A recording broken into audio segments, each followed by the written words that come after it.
Hey guys, so if you haven't noticed already, you're watching To The Point, and we're doing something a little different. We're actually recording a video. We're not live for, the first time ever since To The Point started. And I'm in studio in, is it Lebanon? Lebanon, Missouri. Lebanon, Missouri. And we, Greg Cash, I'm going to introduce you to in a second. Him and I have been recording some videos all day long. So we thought we'd take the opportunity to kind of break from the normal monologue with question and answers to a conversation with you and I because, you're just an interesting guy, and I think you have a lot to say. Depends on who you ask, I guess. guess.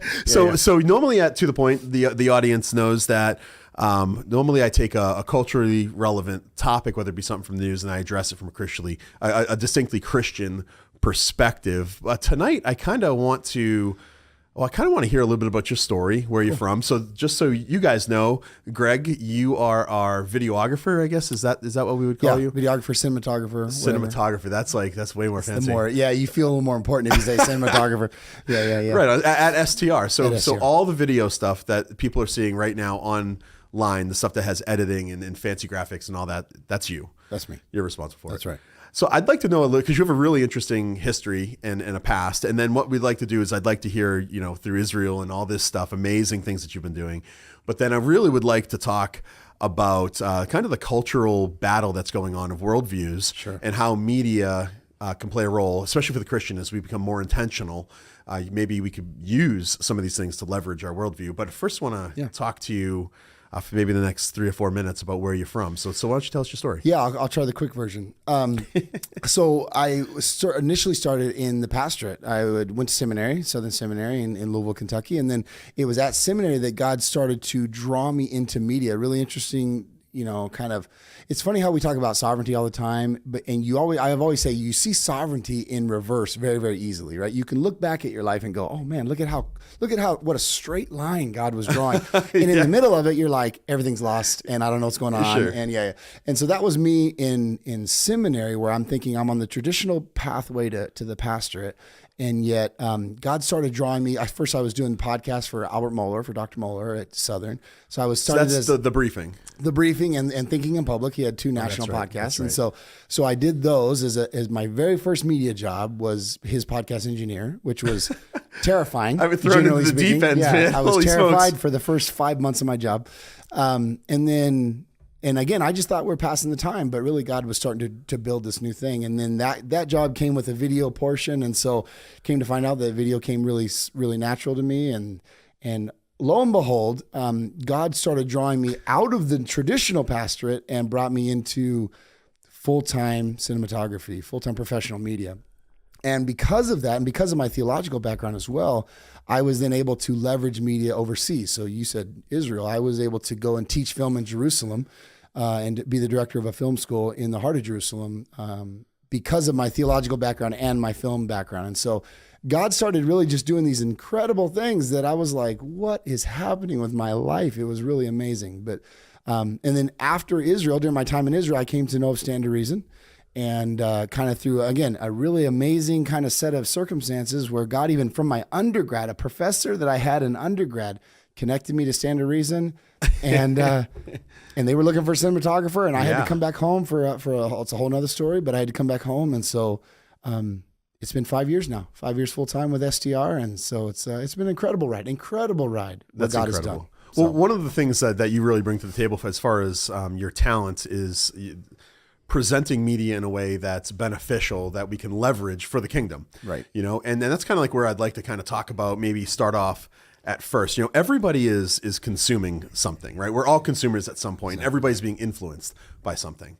What would you have to say about, the influence media has in somebody's life, and how can the Christian possibly, begin to use that or continue to use that in a better fashion? Does that make sense? Yeah, it's good. And it's actually a very important question that I don't think a lot of people think about. And here's where we talk about it. And I know that in apologetic circles, we'll say this all the time, let's get rid of the myth of neutrality. There is no such thing as just media without a worldview. Absolutely. Right? So everything you've ever watched, everything I've ever watched has a worldview, and it's actually aggressively trying to push its worldview onto you or your children or whomever. And so one of the things that I really started to, I guess, kind of get oriented with was the idea that as a storyteller, as a professional storyteller, we're all storytellers, right? You sit around any dinner table, we're all storytellers. Absolutely. And from the beginning of time, people have been telling stories. Now we're in a digital age of storytelling where we kind of have an ability to kind of leverage even more emotion and all this kind of stuff. But listen, everything that you have ever watched, every commercial, when things we would think are benign are all pushing a worldview. Absolutely. And if you don't know that, if you kind of sit there, kind of like watching TV, just vegging, you're in a war and you might not realize it. And that's a dangerous reality. Yeah. And there's casualties too, right? So Exactly. I love the way, so I've done a lot of work with Beckett Cook. I think you know Beckett. And one of the things that he says, and I love it from the stage, is he says like we're all being influenced. And he was a writer and he did stuff in Hollywood, right? Like major stuff, movie scripts and everything. Right. And he says we're very intentional with our worldview. That's it. So if some of us are sitting back, like it's the couch potato. It keeps coming to my mind, that word, couch potato. But there's really no such thing as a couch potato that just sits there lazily and just kind of passes the time in a benign fashion. There's actually intentionality behind these shows, even if it's Babysitter's Club or Star Wars. Mm-hmm. There's a purpose. There's a reason why these people made these films, and it's not necessarily just to make a really cool film, right? But there's a worldview behind it. And I'm telling you, I can tell you from the director side or the actual videographer side, cinematographer, we're picking lighting, we're picking audio, we're picking camera angles. Yeah. We're picking every inch of what we're doing is intentional with a proven empirical evidence behind it, strategic plan to get, like, if you're my consumer, I'm thinking, what would hit Jon Noyes the most? If I want Jon Noyes, let's say, to cry, okay, what do I got to do to make that guy cry? If I want Jon Noyes to think that up is not down, much. If I want Jon Noyes to think up is down, well, how do I accomplish that? Sure. And I'm telling you, there are round tables all over this country, all over this world, where people are thinking about that. They're saying,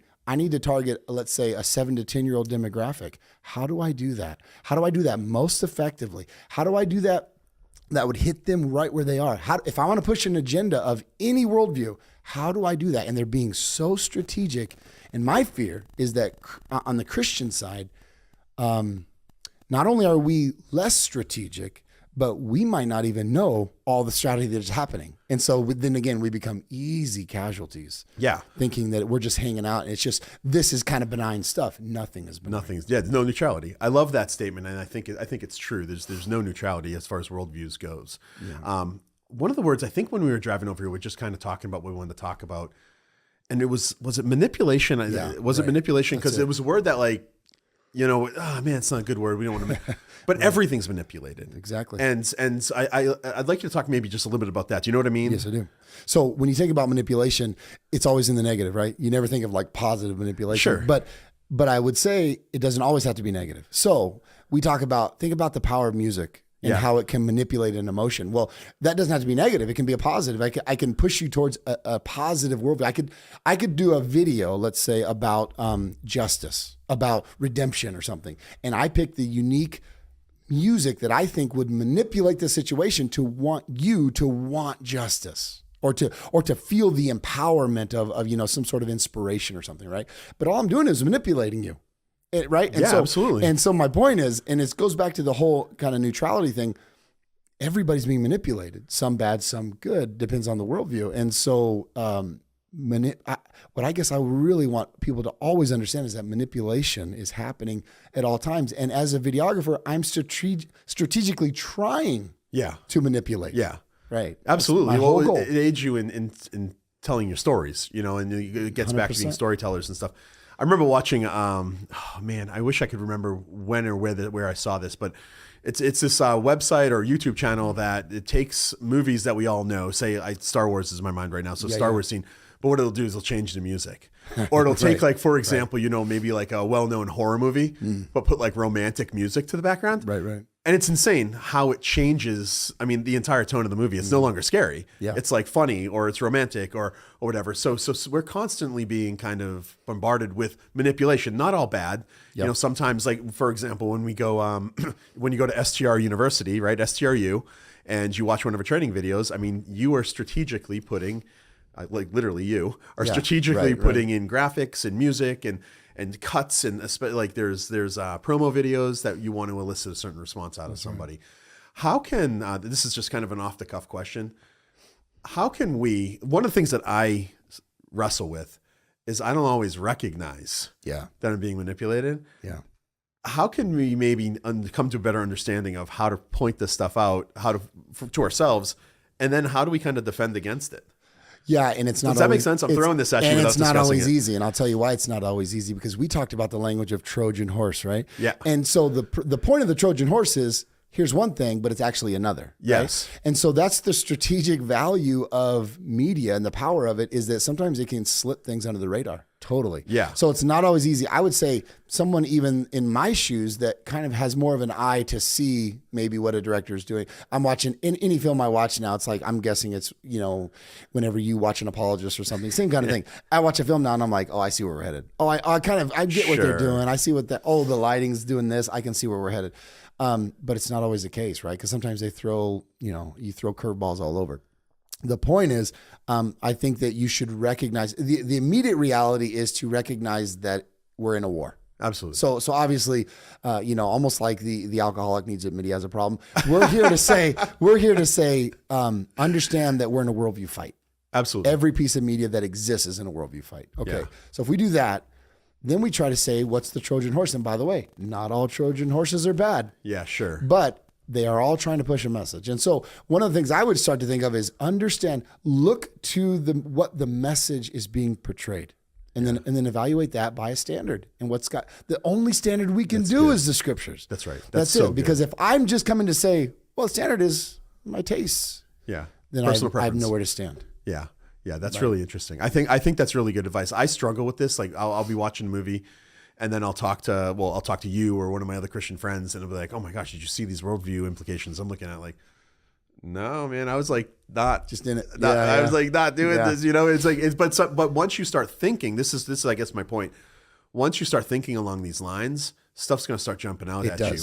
And that's one of the things I think that, we're not meant to be passive, right? God made us to be active beings. We should be pursuing Christ in all things, in all areas, right? Whatever we do, whether we eat or drink, we do unto the glory of God. Go. And that's even how we consume stuff. We want to do it unto the glory of God. I want to talk about next, and just we have like 4 minutes left. I kind of want to end with asking you kind of like, what are your current projects, but also how can we as Christians, not me and you, but just Christians in general, maybe leverage media better unto the glory of God? Does that make sense? Yeah. So projects wise, I mean, which question you want me to answer first? Projects wise. Okay. Let's go projects wise. So projects wise, obviously we're doing a ton of stuff at STR. STR has tons of new media constantly coming out.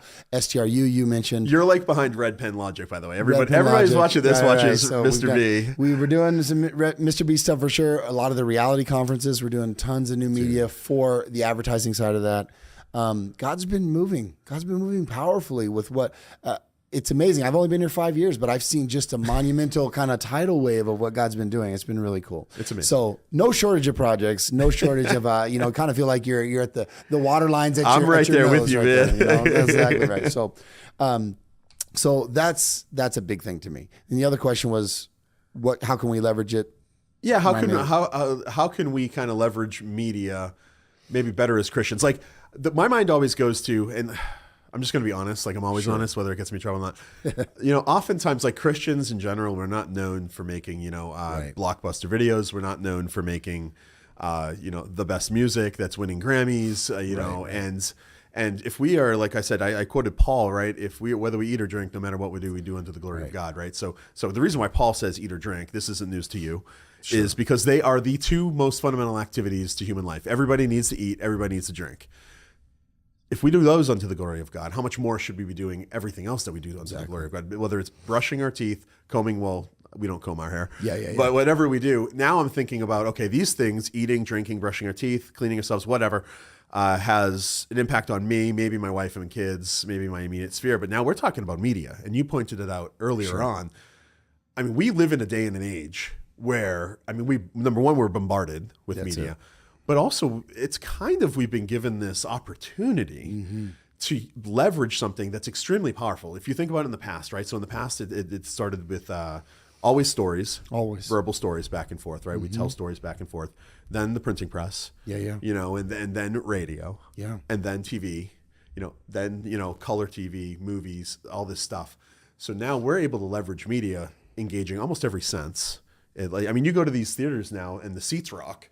Yeah. And the air blows on you. That's and right. like, it's insane. On all senses. All senses are engaged. So how as Christians, there's no neutrality. How as Christians can we better be intentional, I guess, and leverage this stuff? Like, what suggestions? Good question. Like, why aren't we making Iron Man, man? Yeah, no, exactly. Well, what's interesting is, I mean, you bring up so many things there. There's so many things to pack in there. It's interesting that you even bring up Paul. Could you imagine Paul? I mean, who was all about planting churches and spreading the gospel. If he could have imagined that we could do a film like what we're doing right here, if the Apostle Paul could be in this scenario where he could say, people in South Africa could be watching this right now, we could be talking, he would be, I feel he would be mind blown. Like, that's unbelievable. That's insane. Because, like, I mean, I just did a Meet the Teacher so if you do so many classes at STRU, you got to Meet the Teacher. I had people on there from like Auckland, New Zealand, and like South Africa, and so so Paul would be drooling. Drooling, right? And you brought up the printing press and all these other kind of progression steps, but think about how late in even human history that was. Oh, dude. So we are in a we're in this place right now that is like unique of all of human history. We've been giving such a gift. God could have given the internet to any generation he wanted to. He decided to do it to this generation, right? The true global reach. He could have done anything he wanted, right? But he did it here. So then now we have a responsibility. You bring up Paul in Corinthians 10, where he's saying, yes, fundamental activities, but then he continues by saying, or anything that you do, do unto the glory of God. Well, what does it mean to do unto the glory of God? Yeah. In my mind, it is make God look glorious in it. Okay, so if I'm doing anything, this is so good. I make God look glorious in it. That's what doing unto the glory of God is. The chief end of man is to glorify God and enjoy him forever. That's it. Right? That's and catechism. so if I'm going to leverage media, then I need to do it with the eternal perspective in mind. I'm going to be standing before you and me. We're going to blink and we're going to be standing before the King. Yeah. And so I need to be doing every bit of work that I do is for the glory of Christ. Yeah. And D.L. Moody, one of my favorite dudes, right? And it's on my tattoo. He had a famous line, and it said, our greatest fear should not be of failure, but of succeeding at something that doesn't really matter. Ooh. And I'm like, that is my life in video. Yeah. Now, I can't really speak to the feature film side because you're right.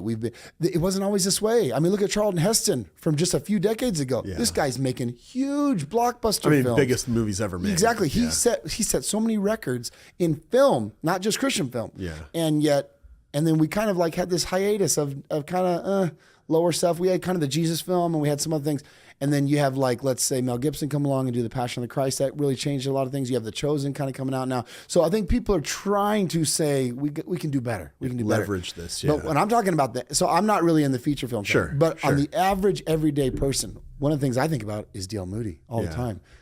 I don't want to succeed. Well, I used to tell my film students all the time, I could teach you how to make a commercial, but if you make a commercial about a car, who cares? I'm not saying honest work isn't good. I'm not saying that. I'm not saying it's bad. I'm not saying it's bad. You shouldn't work in the secular world. I'm not saying that at all. I'm saying if your heart is to make a thing for yourself, what good is that? It doesn't make any sense, right? God is a God of he values, quality work. I'm down with all that. I think that you could work at Walmart to the glory of Christ. Absolutely. That is for sure. Absolutely. But I want to have that intentional, eternal mindset that says, I don't want to succeed at stuff that doesn't matter. Yeah. I want to succeed at stuff that when I stand before my King, he says, that's what I had for you to do. Good job. That's amazing. Well done. I mean, that's pretty powerful. And it's actually kind of convicting. So. Yeah, but it's that intentionality, right? It's always intentionality. We talk about this from a parental perspective where we're looking at all this stuff now through our kids' eyes and you see a different angle. Absolutely. And I want to live in that. I don't want to just think about that for them. Like I want that for me. Greg Cash. Yeah. What do I do to be serious? If I'm in this race that Paul talked about, I'm running a race, then I want to be poured out for stuff that matters for eternity. And that's it's exhausting. And it can be exhausting, but it's also extremely rewarding.